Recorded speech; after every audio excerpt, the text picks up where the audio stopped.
Potentiometer of length 1 metre, ठीक है। तो पोटेंशियोमीटर वायर का लेंथ जो है 1 मीटर लेंथ गिवन है and it is connected to driver cell of EMF 3 volt. ये ड्राइविंग सेल है जिसको EMF 3 वोल्ट है वो सर्किट को ड्राइव कर रहा है, यानी कि पोटेंशियोमीटर वायर में करंट फ्लो करवा रहा है। And if a cell of EMF 1.5 volt is used in secondary circuit, तो ये सेकेंडरी सर्किट होता है, ये नीचे वाला सर्किट। तो इसमें हमने एक सेल यूज़ किया है जिसका वोल्टेज कितना है 1.5 वोल्ट और बैलेंस लेंथ फाइंड आउट किया है। तो जो बैलेंस लेंथ हमारे पास आ रहा है वो कितना आ रहा है 60 वोल्ट आ रहा है, ठीक है।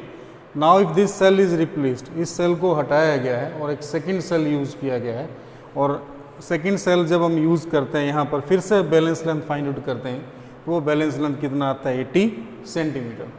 तो you have to calculate unknown EMF, वो जो सेकेंड सेल हमने लगाया था उसका EMF आपको कैलकुलेट करना है। तो ये जो फर्स्ट सेल था इसके EMF को E1 हम लोग बोल देते हैं। लेट इसका जो EMF है वो कितना है E1, जो फर्स्ट सेल हमने लिया जिसके लिए बैलेंस लेंथ कितना था 60 सेंटीमीटर। फिर हम इसको रिप्लेस करके सेकेंड सेल लेके आएंगे अननोन सेल। तो let E2 will be the EMF of unknown cell, EMF of unknown cell. तो जो अननोन EMF है उसको हमने E2 से लिख दिया है।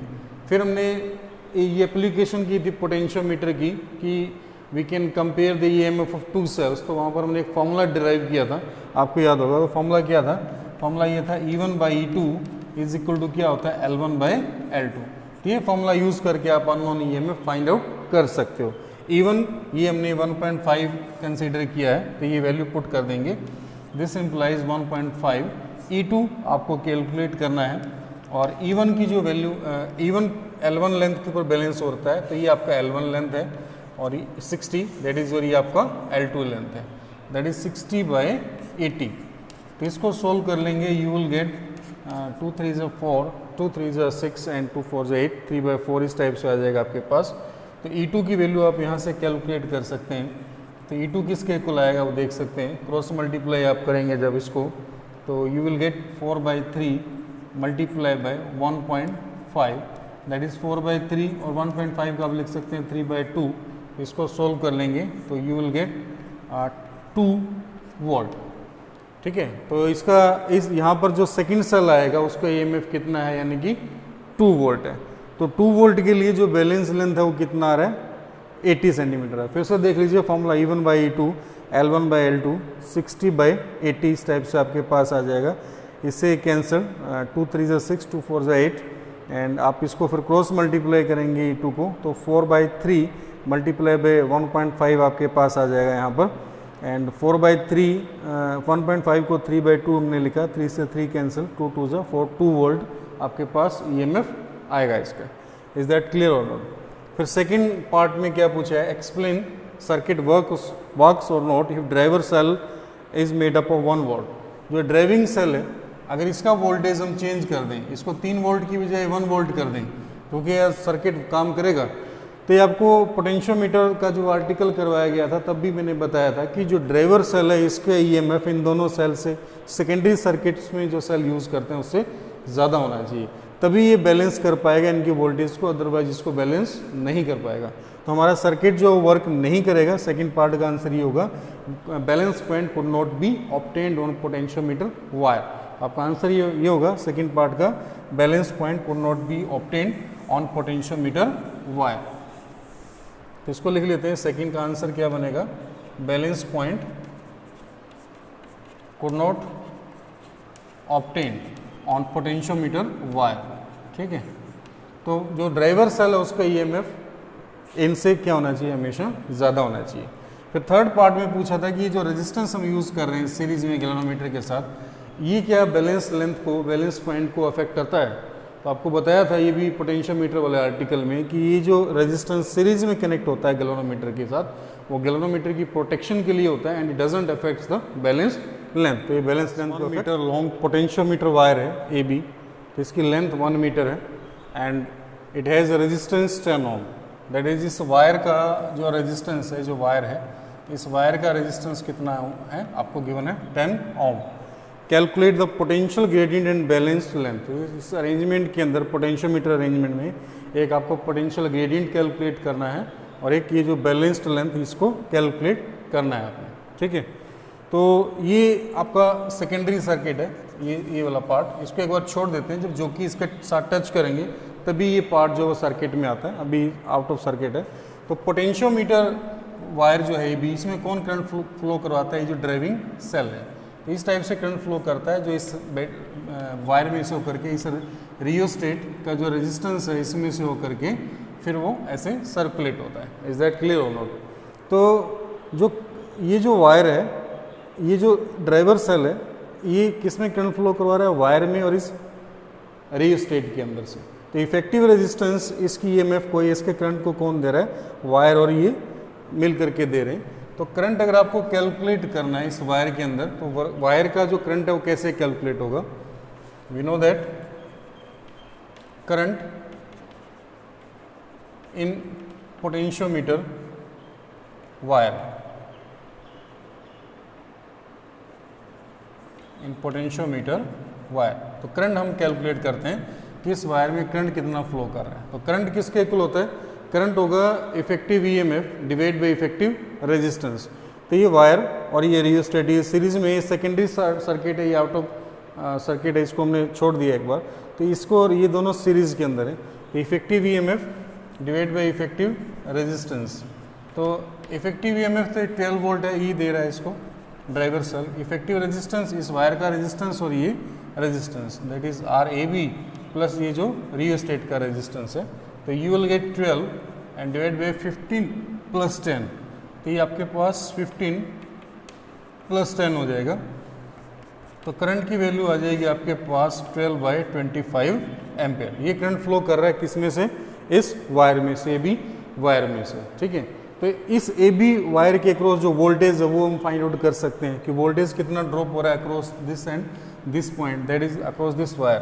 तो वोल्टेज किसके इक्वल होता है? VAB, ये होता है करंट मल्टीप्लाई बाय रेजिस्टेंस। तो करंट की वैल्यू हमने कैलकुलेट की 12/25, और रेजिस्टेंस, ये जो AB वायर है इसका रेजिस्टेंस कितना था? 10 ओम, ठीक है। तो 10 से इसको मल्टीप्लाई कर देंगे तो ये वोल्टेज आ जाएगा इसके अक्रॉस। तो इसको सोल्व कर सकते हैं कि ये किसके इक्वल आएगा आपके पास। तो you will gate 120 divide by 25 volt, ठीक है। तो हमें निकालना है पोटेंशियल ग्रेडियंट। पोटेंशियल ग्रेडियंट, तो पोटेंशियल ग्रेडियंट क्या होता है? पोटेंशियल ग्रेडियंट होता है पोटेंशियल पर यूनिट लेंथ। तो K किसके इक्वल होता है? Potential per unit length. तो AB वायर के अक्रॉस जो पोटेंशियल डिफरेंस है वो हम कैलकुलेट कर चुके हैं, ये 120 डिवाइड बाई 25, और पोटेंशियोमीटर वायर का जो लेंथ है वो गिवन था आपको 1 metre. 1 metre that is 100 centimetre. तो जो लेंथ है AB वायर का वो 1 मीटर गिवन था, दैट इज 100 सेंटीमीटर। तो इसको आप 100 से डिवाइड कर लेंगे तो you will get potential per unit length. तो इसको सोल्व करके you will get like this. तो इसको सोल्व कर लीजिए आप इसमें, तो ये आपके पास रिजल्ट क्या बनता है वो आप देख सकते हैं। तो K की वैल्यू आप यहाँ से कैलकुलेट करेंगे, 2 6 12, 2 5 10, एंड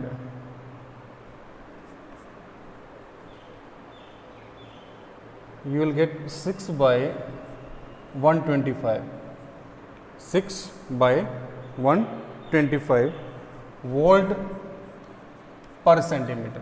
तो वोल्ट पर सेंटीमीटर, ये पोटेंशियल ग्रेडियंट आ गया अब आपके पास। अब यहाँ से आप क्या निकाल सकते हो? जो बैलेंस लेंथ है, ये बैलेंस लेंथ आप कैलकुलेट कर सकते हो। तो बैलेंस लेंथ किसके इक्वल होता है? तो balance length, we know that कि जो बैलेंस लेंथ होता है V, it is equal to K multiply by L। तो ये बैलेंस लेंथ आपको L फाइंड आउट करना है। तो L किसके इक्वल हो जाएगा? L आपके पास हो जाएगा V डिवाइडेड बाय K। तो K तो आप कैलकुलेट कर चुके हो, पोटेंशियल पर यूनिट लेंथ। अब बैलेंस हो क्या रहा है? तो इसका जो सर्किट है वो क्लोज्ड सर्किट है। इस साल का हम सेकेंडरी सर्किट की बात कर रहे हैं। तो सर्किट क्लोज्ड है यहाँ पर। तो जब क्लोज्ड सर्किट है, in that case terminal voltage balance होती है। तो इसका टर्मिनल वोल्टेज आपको निकालना पड़ेगा जो बैलेंस हो रहा है यहाँ पे।